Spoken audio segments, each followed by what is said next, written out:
Pred sezono je pametno motorno kolo pregledati. Če je bilo v jeseni motorno kolo, ki je spravno, potem bi bilo načeloma dovolj, da preverimo pritisk v pnevmatikah.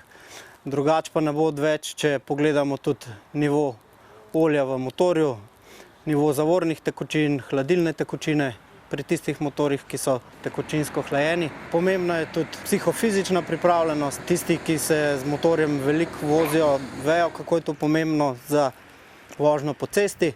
Vožnja z motorjem zna biti zelo utrujajoča. Sploh recimo policisti, ki opravljajo službo z motornimi kolesi, so praktično na njih cel dan, tako da slaba fizična pripravljenost lahko vodi v nezbrano vožnjo, kar pa posledično lahko pomeni napako, ki zna biti tudi usodna. V bistvu na začetku sezone nekako najbolj je treba biti previden na dejavnike na cesti. Asfaltne površine so po večini še hladne, kar pomeni slabši oprijem pnevmatik. Na cesti je še veliko peska, ponekod tudi listja.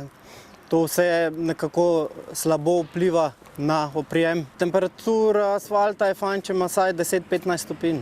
Zavedati se moramo, da pnevmatike na hladnem asfaltu ne držijo tako kot potem poleti, ko je vroč. Pred začetkom sezone recimo opravimo osnovne vaje v vožnji s samim motornim kolesom, kot so slalom, osmica, vožnja v krogu, zaviranje, izogib oviri. Nespametno je iti kar takoj na cesto pa tam vaditi te stvari.